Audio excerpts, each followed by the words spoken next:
শিগগিরই রাজনৈতিক দলের কাছে পাঠানো হবে জুলাই সনদের পূর্ণাঙ্গ খসড়া। আগামী সপ্তাহে বিশেষজ্ঞ মতামত। PR9 বিদ্যমান পদ্ধতিতে নির্বাচন চায় বিএনপি, জামায়াতে ইসলামের কর্মকাণ্ডের সমালোচনা।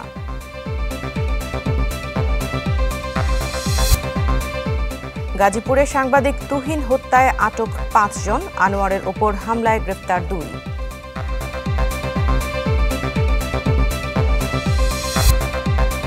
নানা সংকট আর চ্যালেঞ্জে অন্তর্বর্তী সরকারের 1 বছর, জন আকাঙ্ক্ষা পূরণ নিয়ে হতাশা।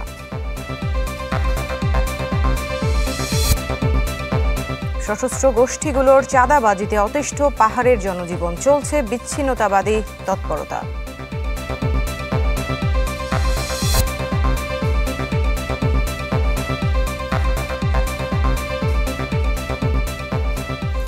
আমন্ত্রণ চ্যানেল 24 এর বিকেল 4টার খবরে শুনছিলেন প্রেসিডেন্সি ইউনিভার্সিটি সংবাদ শিরোনাম। আপনাদের সাথে আছি আমি সাবিহা নিগার দৃষ্টি।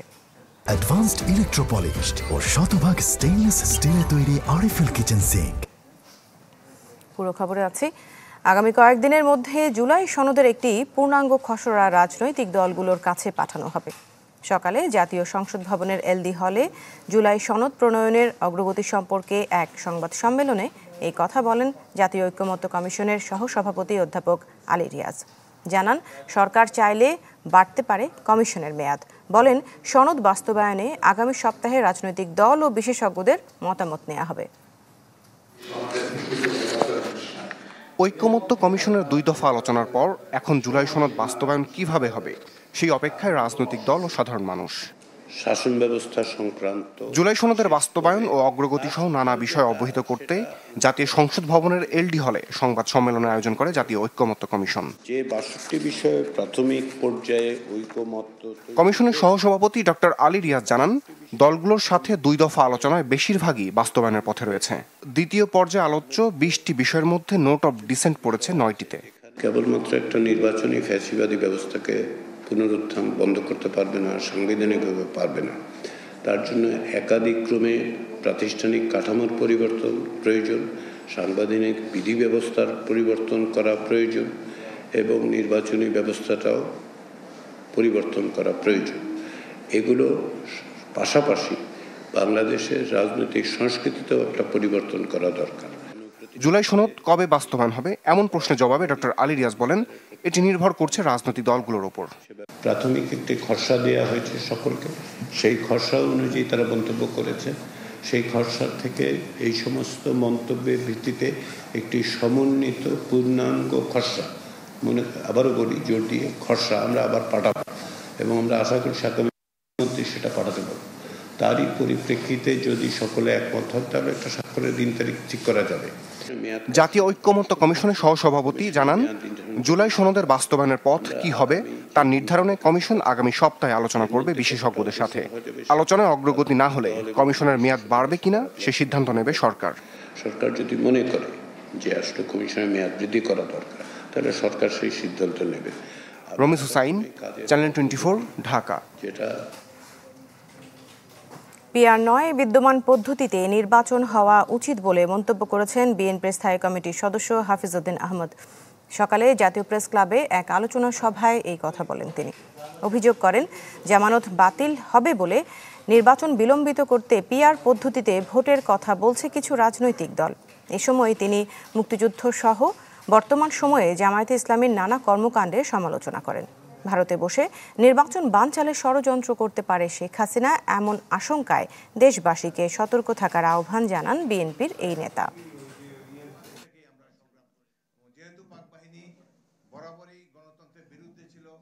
আমাদের জনগণ এইভাবে বছরের পর বছর, প্রায় 100 বছর ধরে ভোট দিয়ে অভ্যস্ত একজন ব্যক্তিকে। সুতরাং এটি পরিবর্তনের জন্য আমরা কোনো বিএনপি আমরা কোনো যুক্তিযুক্ত কারণ দেখি না। কিছু কিছু রাজনৈতিক দল তারা ইতিমধ্যে ধরে নিয়েছে যে নির্বাচনে তাদের জামানত বাজেয়াপ্ত হবে, তাদের পক্ষে নির্বাচিত হওয়া সম্ভব নয়। সুতরাং এই নির্বাচনকে বিলম্বিত করার জন্যই তারা PR সিস্টেমের কথা বলে। আগামীকাল জাতীয় পার্টির 10ম জাতীয় কাউন্সিলের ঘোষণা দিয়েছেন দল থেকে বহিষ্কৃত মুজিবুল হক চুন্নু ও আনিসুল ইসলাম মাহমুদ। সকালে গুলশানে এক সংবাদ সম্মেলনে এই কথা জানান তারা। এতে ব্যারিস্টার আনিসুল ইসলাম মাহমুদ বলেন, আইনগতভাবে কাউন্সিল আয়োজন করা হয়েছে। যারা জাতীয় পার্টি থেকে বিভক্ত হয়েছেন, কাউন্সিলের পরে তারা আবার ঐক্যবদ্ধ হবেন বলে আশা প্রকাশ করেন তিনি। এদিকে জাতীয় পার্টি থেকে যাদেরকে বহিষ্কার করা হয়েছে তাদের কাউন্সিল ডাকার অধিকার নেই বলে মন্তব্য করেছেন দলটির মহাসচিব ব্যারিস্টার শামীম হায়দার পাটোয়ারি। কাকরাইলে জাতীয় পার্টির প্রধান কার্যালয়ে আয়োজিত পাল্টা সংবাদ সম্মেলনে একথা বলেন তিনি। গঠনতন্ত্র এবং আমাদের যে আদেশ, কোর্টের যে আদেশ, সেই ভিত্তিতে আমরা এবং অন্যান্য যারা প্রেসিডেন্টের সদস্য আছে তাদেরকে নিয়েই কিন্তু আমরা সিদ্ধান্ত নিয়ে আমাদের এই ইয়েটা করছে, কাউন্সিলটা করছে। আইনের চোখে যারা বহিষ্কৃত হয়েছিল প্রাথমিক সদস্য পদ সহ অদ্যাবধি তারা এখনো বহিষ্কৃত আছেন। যদি বহিষ্কৃত হয়ে থাকেন এবং তাদের প্রাথমিক সদস্য পদ না থাকে, তাহলে জাতীয় পার্টির কোনো মিটিংয়ে তারা অংশগ্রহণ করতে পারেন না, জাতীয় পার্টির কোনো মিটিং তারা ডাকতে পারেন না, তথাকথিত প্রেসিডিয়াম মিটিং হতে পারে না, তথাকথিত প্রেসিডিয়াম মিটিংয়ে তারা অংশগ্রহণ করতে পারে না। কাউন্সিল ডাকার কোনো এখতিয়ার কোনোভাবেই তাদের নাই। ওয়ার্ল্ড ক্লাস ইনোভেশন নিয়ে ওয়ালটন এখন দেশের সীমানা পেরিয়ে পৌঁছে গিয়েছে 50টিরও বেশি দেশে। গাজীপুর চৌরাস্তা এলাকায় সাংবাদিক আসাদুজ্জামান তুহিনকে প্রকাশ্যে কুপিয়ে হত্যার ঘটনায় মামলা হয়েছে। সকালে বাসন থানায় এই মামলা হয়। এতে আসামি করা হয়েছে অজ্ঞাত 20 থেকে 25 জনকে। পুলিশ জানিয়েছে আসামিদের শনাক্ত করা হয়েছে। এখন পর্যন্ত আটক করা হয়েছে 5 জনকে। গাজীপুরের সাংবাদিক তুহিনের প্রথম দফা জানাজা হয়েছে। বৃহস্পতিবার সন্ধ্যা 7টার দিকে গাজীপুরের চৌরাস্তা এলাকায় এক নারী ও পুরুষের বাকবিতণ্ডায় এক পর্যায়ে হাতাহাতি শুরু হয়। এ সময় অস্ত্রধারী একদল দুর্বৃত্ত ওই লোককে হামলা করে। ওই একই ঘটনায় ভিডিও ধারণ করতে গিয়ে হামলার শিকার হন দৈনিক প্রতিদিনের কাগজের সাংবাদিক আসাদুজ্জামান তুহিন। অস্ত্রধারী দুর্বৃত্তরা তাকে নৃশংসভাবে কুপিয়ে পালিয়ে যায়। ঘটনাস্থলেই মৃত্যু হয় তুহিনের। এদিকে বুধবার বিকেলে দৈনিক বাংলাদেশের আলো নামের পত্রিকার আরেক সাংবাদিক আনোয়ার হোসেন সৌরভকে পুলিশের সামনেই পিটিয়ে আহত করার ঘটনায় 2 জনকে গ্রেফতার করা হয়েছে। চাঁদাবাজিকে কেন্দ্র করে এই হামলা ধারণা স্থানীয়দের।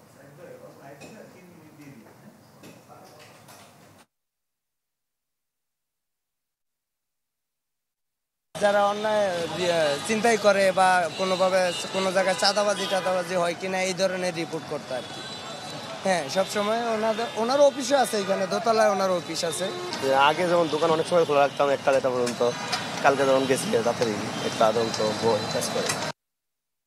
সিসিটিভির ফুটেজে আমরা ঘাতকদেরকে আইডেন্টিফাই করতে পেরেছি।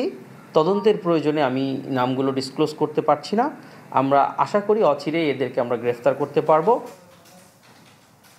দর্শক, এই বিষয়ে আরও জানাতে আমাদের সাথে যুক্ত হচ্ছেন সুলতান মাহমুদ আরিফ। আরিফ, আপনার কাছ থেকে একটু জানতে চাচ্ছিলাম যে সাংবাদিক আনোয়ারকে আহত করার ঘটনায় 2 জনকে গ্রেফতার করা হয়েছে। এখন সর্বশেষ কি অবস্থা সেখানকার, আর নতুন করে কোনো তথ্য আপনার কাছে আছে কিনা এই বিষয়ে?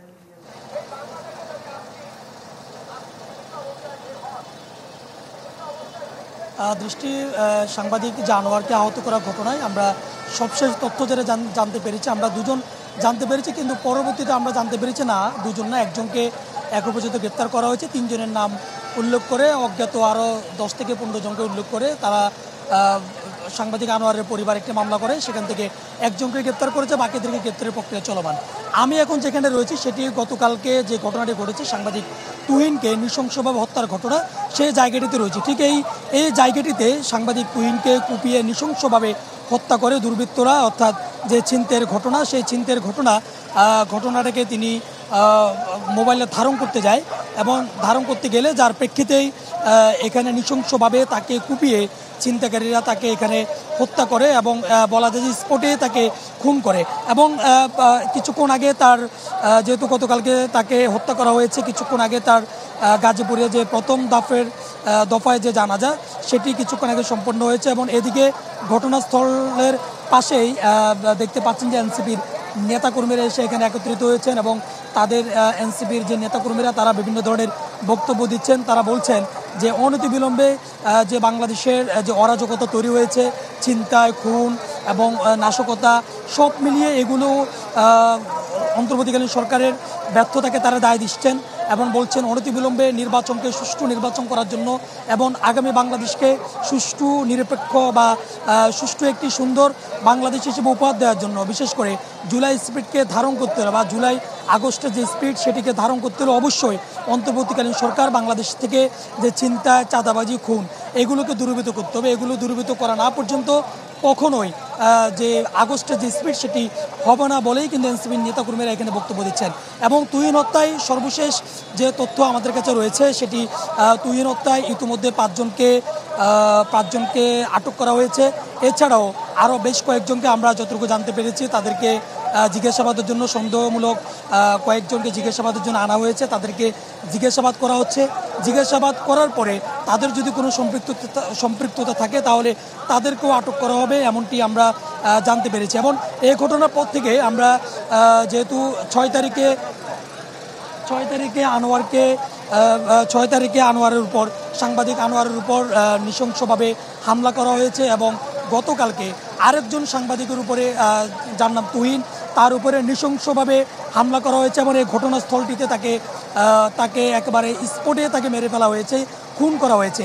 এই দুটো ঘটনাকে কেন্দ্র করে গাজীপুরে থমথমে পরিস্থিতি বিরাজ করছে এবং সাধারণ মানুষের ভিতরে এক ধরনের আতঙ্ক কাজ করছে। আমরা যে আনোয়ারকে যেখানে মারধর করা হয়েছে, নৃশংসভাবে টেনে হিজড়ে নিয়ে যাওয়া হয়েছে, তার থেকে মাত্র 20 গজ দূরে ছিল সদর থানা এবং পুলিশের সেখানে উপস্থিতি ছিল।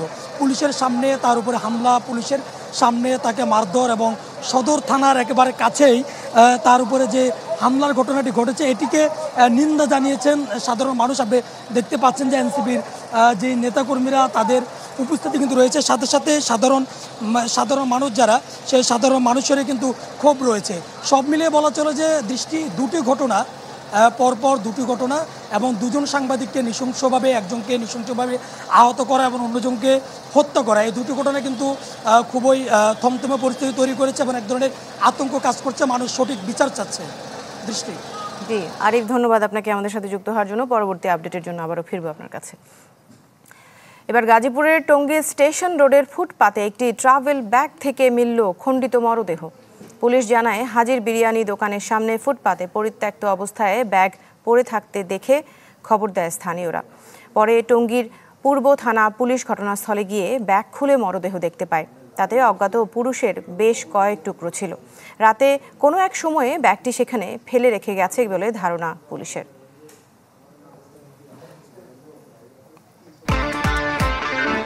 ইভিনিং এ চরম ক্রেভিং, চাই কিছু এক্সাইটিং, মিস্টার নুডলস হয় কুকিং, টেস্টটা হয় amazing. Mister noodles, amazing test, mister noodles, enjoy the best, mister noodles, amazing test, mister noodles, enjoy the best, mister noodles, mister noodles, mister noodles. নানা সংকট আর চ্যালেঞ্জে অন্তর্বর্তী সরকারের 1 বছর। এই সময়ের মধ্যে এসেছে জুলাই ঘোষণাপত্র, ঘোষিত হয়েছে নির্বাচনী রোডম্যাপ। কিন্তু সীমাহীন ত্যাগের বিনিময়ে যেই সত্যিকার গণতান্ত্রিক পুনর্জাগরণের স্বপ্নের পথে হাঁটার স্বপ্ন দেখেছিল বাংলাদেশ, গেল 1 বছরেই সেই পথে কতটা এগিয়েছে সরকার। বিশ্লেষকরা বলছেন, জন আকাঙ্ক্ষা পূরণে খুব বেশি দৃঢ়তা ও বিচক্ষণতা দেখাতে পারেনি অন্তর্বর্তী সরকার। সাদবিন শফিকের রিপোর্ট।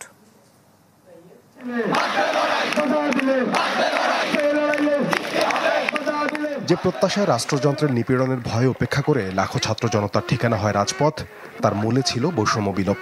পরে তার রূপ নেয় স্বৈরাচারী শাসন ব্যবস্থার পতন ঘটিয়ে গণতান্ত্রিক প্রক্রিয়ার পুনঃপ্রতিষ্ঠা, ন্যায় বিচার ও রাষ্ট্র সংস্কার আন্দোলনে।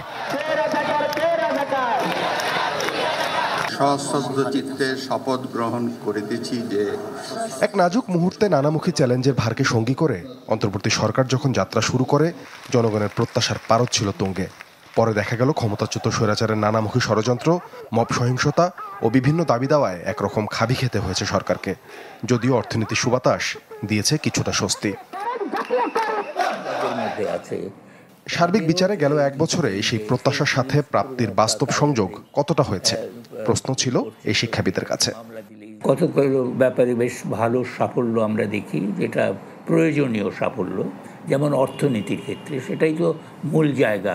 সমাজে যে বৈষম্য আছে সেই বৈষম্যটা অন্তত কমানো, দূর করা সহজে যাবে না, বৈষম্যটা কমানো সে দায়িত্ব এই সরকার পালন করতে পারবে না। কিন্তু এই সরকারও যে সংস্কারমূলক কাজগুলো নিয়েছে, সেই সংস্কারের যে তারা করে যেতে পারবে সেটাও সম্ভব না। পরবর্তী সরকার কি করতে হবে। জুলাই অভ্যুত্থান যে পরিবর্তনের আশাবাদ জাগিয়েছে জাতির মনে, তা অনেকটাই বিবর্ণ হতে শুরু করেছে বলে মনে করেন যুক্তরাষ্ট্র প্রবাসী শিক্ষক ও রাজনৈতিক বিশ্লেষক আজফার হোসেন। তার মতে রাষ্ট্র ও সমাজের কাঙ্ক্ষিত রূপান্তর ঘটাতে পারছে না বর্তমান উপদেষ্টা পরিষদ। খেটে খাওয়া মানুষ যারা কৃষক শ্রমিক, তাদের তো অবস্থার কোনো পরিবর্তন, তাদেরকে নিয়ে তো কোনো বড় ধরনের কাজ হয় নাই। আর কমিশনের কথা বলে না, একটা শিক্ষা কমিশনই নাই।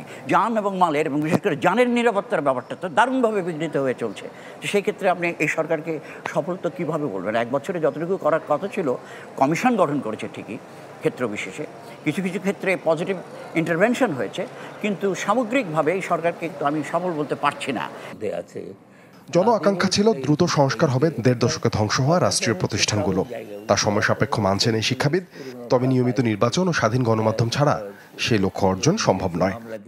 এখানে পুরনো লোকরাও আছে, কাজেই এই যে দ্রুত এটা যে একটা পরিবর্তিত হয়ে যাবে তা না। তবে তাদের যে আগের যে কাজ, সেই কাজটা থেমেছে। যে সরকার নির্বাচিত হয়ে আসবে তাদের দায়িত্ব হবে এইটাকে জনগণের আকাঙ্ক্ষাকে পূরণ করার চেষ্টা করা। পূরণ করতে তারা পারবে এমন ভরসা আমাদের নেই। আমার আশাটা আছে কিছু গণতান্ত্রিক রূপান্তরের ক্ষেত্রে, কারণ মানুষজন তো গণতান্ত্রিক রূপান্তরের জন্য যারা আছেন তারা কাজ করে যাচ্ছেন, তাদেরকে ধন্যবাদ জানাই, অভিনন্দন জানাই। কিন্তু এই আশাটার চেয়ে বেশি হতাশা, মানে পেসিমিজম অফ দ্য ইন্টেলেক্ট। এই হতাশাটার কারণ মূলত হচ্ছে আমাদের অন্তর্বর্তীকালীন সরকারের ব্যর্থতা।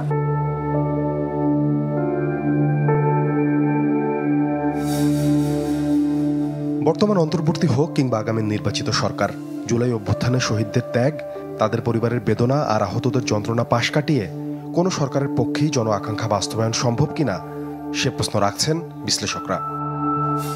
সাদবিন শফিক, চ্যানেল 24, ঢাকা। অন্তর্বর্তী সরকারের 1 বছরে বহির্বিশ্বের সাথে সম্পর্ক উন্নয়নে কতটা পারদর্শী ছিল পররাষ্ট্র মন্ত্রণালয়, কতটা সামলাতে পেরেছে কূটনৈতিক ভারসাম্য, এসব প্রশ্নের উত্তর খুঁজেছেন মোর্শেদ হাসেব। অস্থির এক সময়ে অন্তর্বর্তী সরকারের দায়িত্ব নিলেন ডক্টর ইউনূস। তখন প্রত্যাশার পারদটা ছিল আকাশ ছোঁয়া। পরের 1 বছরে কতটা পূরণ হলো তা, বহির্বিশ্বের সাথে সম্পর্ক উন্নয়নেও কতটা এগুলো ঢাকা। পেশাদার কূটনীতিক ও সাবেক পররাষ্ট্র সচিব তৌহিদ হোসেনকে সরকারের পররাষ্ট্র মন্ত্রণালয়ের দায়িত্ব দেওয়া হয় ঠিকই, তবে শুরু থেকে প্রশ্ন ছিল কতটা ক্ষমতায়ন করা হয় তাকে। চরম সমালোচনার মুখে চলে যেতে হয় পররাষ্ট্র সচিব জসিমউদ্দিনকে। আওয়ামী লীগের পছন্দসই রাষ্ট্রদূতদের ফিরতে বলা হলেও ফেরেন নাই অনেকে, যেখানে আছেন পুলিশের সাবেক আইজিপি জাভেদ পাটোরিও। অভ্যন্তরীণ অস্থিরতায় যখন টালমাটাল পররাষ্ট্র মন্ত্রণালয়, তখন রাষ্ট্রীয় গুরুত্বপূর্ণ সিদ্ধান্ত নেওয়ার সময়ে দেখা যায়নি তৌহিদ হোসেনকে। বিশেষ করে মানবিক করিডর, জাতিসংঘের মানবাধিকার কমিশনের অফিস, মার্কিন শুল্কের বিষয়গুলোতে কতটা উপস্থিতি ছিল পররাষ্ট্রের, এমন প্রশ্ন অনেকেরই। সাবেক কূটনীতিক হুমায়ুন কবিরের মতে, যে কোনো দেশের পররাষ্ট্র মন্ত্রণালয় চলে রাষ্ট্রপ্রধানের নৈতিক সমর্থনে। বর্তমান সরকারের সময় এমনটি দেখা যায়নি। প্রধান উপদেষ্টা মহোদয় নিজের যোগ্যতাই তো সারা পৃথিবীতে পরিচিত, এবং সেই ক্ষেত্রে তিনি অনেক বাংলাদেশের জন্য অনেক ইতিবাচক কাজ গত 1 বছরে করেছেন। এটা আমি খুব সহজেই এটা মানছি। কিন্তু এটাকে সমর্থন করার জন্য যে সাংগঠনিক কাঠামোটা, সেটা তো পররাষ্ট্র মন্ত্রণালয় থেকেই আসার কথা। তো সেই জায়গাটায় যদি দুর্বলতা থাকে, তাহলে উনি যে অর্জনটা বা যে ভাবমূর্তিটা তৈরি করলেন আমাদের জন্য, এটাকে আমি সামনে নিয়ে যাব কীভাবে? প্রাতিষ্ঠানিক সমর্থন লাগবে। সেই প্রতিষ্ঠানকে যদি আমি নৈতিক সমর্থন না দিই, তাকে যদি আমি সাংগঠনিক সমর্থন না দিই, সে যদি মনে না করে যে আমি আমার সরকার প্রধানের ব্লেসিংস বা সমর্থন পাচ্ছি, তাহলে তো সেখানে কূটনীতির শক্তিশালী হওয়ার জায়গা খুব কম বলে আমার ধারণা। এর সাথে যোগ হয়েছে নিয়োগ সংকট। আন্তর্জাতিক সম্পর্ক বিশ্লেষকরা মনে করেন, পেশাগত কূটনীতিকদের বাইরে কাউকে নিয়োগ সবসময়ই প্রশ্নবদ্ধ। আমরা দেখতে পাচ্ছি যে ন্যাশনাল কনসেনসাস এবং ন্যাশনাল ইন্টারেস্টের জায়গাটা অনেক বেশি পরিপক্কভাবে আমরা রিফ্লেকশনটা দেখতে পাচ্ছি। কিন্তু মুশকিলটা হচ্ছে যে এই পররাষ্ট্র নীতির এক্সিকিউশন যেটা, সেই জায়গাতে বড় রকমের দুর্বলতা রয়ে গেছে। নীতিগতভাবে আমি কোনো রকমের প্রবলেম খুব একটা দেখি না। এক্সিকিউশনের ক্ষেত্রে দেখা যাচ্ছে যে ধরনের নিয়োগগুলি দেওয়া হচ্ছে সেই বিষয়ে যথেষ্ট কন্ট্রোভার্সি আছে। উভয় বিশ্লেষকই মনে করছেন দেশে এতগুলো সংস্কার কমিশন তৈরি হলেও পররাষ্ট্র নীতির বিষয়টি গুরুত্ব না পাওয়া দুঃখজনক। মোর্শেদ হাসিব, চ্যানেল 24, ঢাকা। বিরতি নিয়ে ফিরে আসছে একটু পর, সাথেই থাকুন। আন্দোলন আর বেহাল আইন শৃঙ্খলা পরিস্থিতি সবচেয়ে বেশি ভুগিয়েছে অন্তর্বর্তী সরকারকে। এক বছরে 250 আন্দোলন মোকাবেলা করতে গিয়ে রীতিমতো খাবি খেয়েছেন ইউনূস প্রশাসন। আর জনজীবনের নিরাপত্তার ইস্যুও প্রশ্নবিদ্ধ দারুণভাবে করেছে তাদের। আশরাফুল আলম আকাশের রিপোর্ট। অভ্যুত্থান পরবর্তী বাংলাদেশ যখন নেতৃত্ব শূন্যতায় গভীর সংকটে, তখন 7 আগস্ট সবার আশার আলো হয়ে আসেন নোবেলজয়ী অর্থনীতিবিদ ডক্টর মোহাম্মদ ইউনূস। বাংলাদেশ যেন অত্যন্ত দ্রুত গতিতে এগিয়ে চলতে পারে, সেটাই হলো আমাদের শপথ। মোহাম্মদ ইউনূস সশ্রদ্ধ চিত্তে অন্তর্বর্তী সরকারের দায়িত্ব নিয়ে ঠিকমতো দাঁড়াবার আগে তার কাছে আশা আর আবদারের ডালা নিয়ে হাজির সবাই।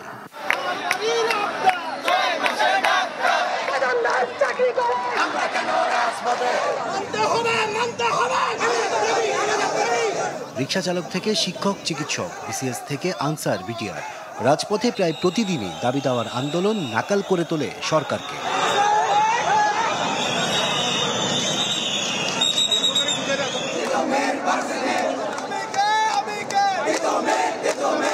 কখনো কলেজকে বিশ্ববিদ্যালয়ে রূপান্তর, কখনো আবার বিশ্ববিদ্যালয়ের নাম পরিবর্তন। বিচিত্র সব আন্দোলন সামলাতে ঘাম ছুটে যায় ইউনূস সরকারের। একটি সমাধান করে কোমর সোজা করতে না করতে হাজির হয় আরেকটি। আগে তো এই প্রোটেস্ট করারও রাইট ছিল না। আপনি আসলেন, প্রোটেস্ট করলেন, দেখা গেল যে আপনার উপরে গুলি চালিয়ে দিল।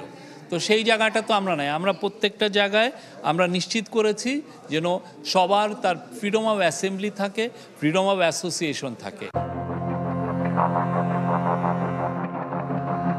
এক বছরে 250 আন্দোলন সামাল দিয়ে কিছুটা বাহবা কুড়ালো আইন শৃঙ্খলার অবনতি সমালোচনার মুখে ফেলে সরকারকে।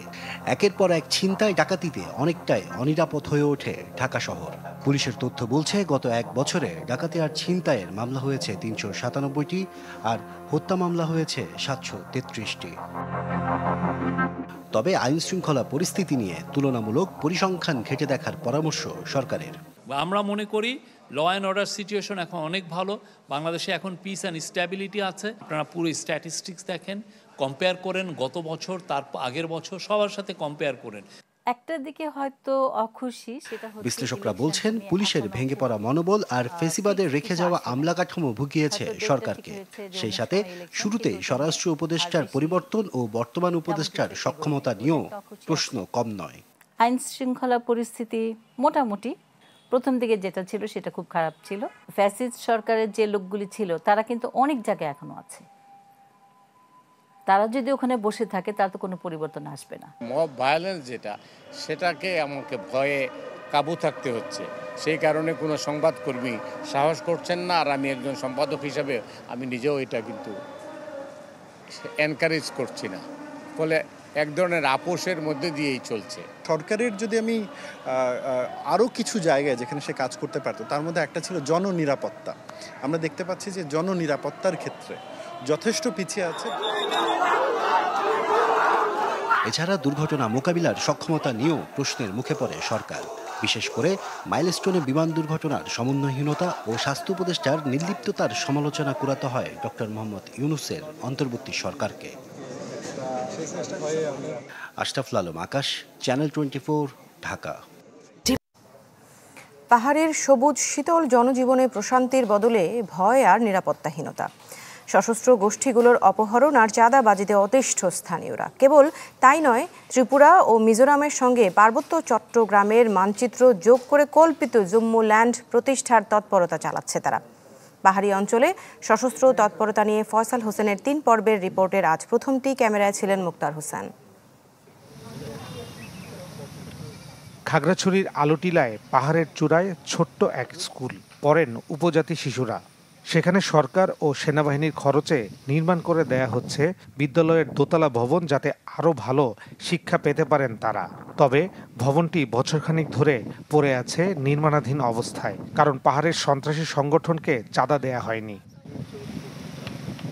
এই স্কুলের শিক্ষিকা জানান, চাঁদা না দেয়ায় ভবন নির্মাণ কাজ বন্ধ, শিক্ষা কার্যক্রম চালাতে হচ্ছে পাশের ভাঙা টিনের ঘরে।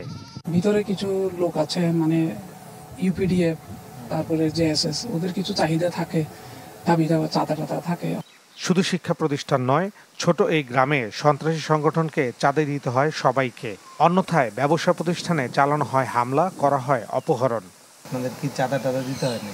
কম বেশি সবাই জানে, কম বেশি সব জায়গায় দেওয়াই লাগে। লোক যদি চাঁদা না দেয় তাহলে কি তাদের তো ধরে নিয়ে যায়, শুনছি আমরা। তারা তো হুমকি দিয়ে দূরন দিয়ে দিয়ে। পাহাড়ের সন্ত্রাসীদের হাতে রয়েছে AK-47, রকেট লাঞ্চার সহ আধুনিক প্রাণঘাতী অস্ত্রের মজুদ। দেশের 3 পার্বত্য জেলা খাগড়াছড়ি, বান্দরবন ও রাঙামাটিতে থাকা পাহাড়ি সন্ত্রাসীরা প্রতিটি সেক্টর থেকে এই অস্ত্রের মুখে জিম্মি করে চাঁদা আদায় করেন। আমরা খাগড়াছড়ির একটি প্রত্যন্ত গ্রামে এসেছি, যে গ্রামটির নাম হচ্ছে রেজামণি। এই গ্রামে এসেছি ইউপিডিএফের একজন সদস্যের সাথে কথা বলার জন্য। আমরা খোঁজার চেষ্টা করছি তাকে, এবং আমরা যদি তাকে পাই তাহলে তার সাথে কথা বলে আমরা জানার চেষ্টা করব তাদের দাবি দাওয়া। বিপুল অস্ত্রের মজুদ, চাঁদাবাজি আর আধিপত্য প্রতিষ্ঠার মধ্য দিয়ে ইউপিডিএফ ও জেএসএসের সন্ত্রাসীরা এখন স্বপ্ন দেখছে 3 পার্বত্য জেলা নিয়ে স্বাধীন জুম্মুল্যান্ড প্রতিষ্ঠার। ভারতের ত্রিপুরা ও মিজোরাম রাজ্যের সঙ্গে পার্বত্য জেলা চট্টগ্রামের মানচিত্র যোগ করে করা হয়েছে কাল্পনিক জুম্মুল্যান্ড। 5 আগস্ট পট পরিবর্তনের পর দেশের পরিস্থিতি আরও অস্থিতিশীল করার লক্ষ্যে পার্বত্য চট্টগ্রামের পরিস্থিতি আরও ঘোলাটে করার চেষ্টা করা হচ্ছে। এসব নিয়ে কথা হয় ইউপিডিএফের এক সক্রিয় সদস্যের সাথে।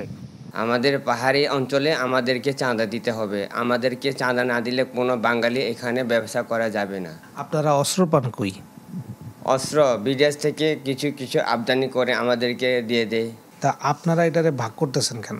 দেশ হচ্ছে সবার হলে পাহাড়টা আমাদের। সন্ত্রাসী সংগঠনগুলোর তৎপরতা কতটুকু প্রতিরোধ করতে পারছে আইন শৃঙ্খলা বাহিনী? জেলা প্রশাসক জানায়, সেনাবাহিনী ও স্থানীয় গোয়েন্দা ও পুলিশ মিলে যৌথ টিম কাজ করছে। সবকিছু হয়তো দৃশ্যমান না, এটি আমরা বাংলাদেশ সেনাবাহিনী, পুলিশ, বিজিবি সহ আমরা সমন্বিতভাবে এটা নিয়ে কাজ করে থাকি, এবং এই বিষয়গুলো হচ্ছে আমরা একটি কন্টিনিউয়াস প্রসেস। পাহাড়ের অরাজকতা বন্ধে তৎপর রয়েছে স্থানীয় প্রশাসন ও সেনাবাহিনী। ফয়সাল হোসেন, চ্যানেল 24, খাগড়াছড়ি। সময় হলো আরও একটা বিরতির।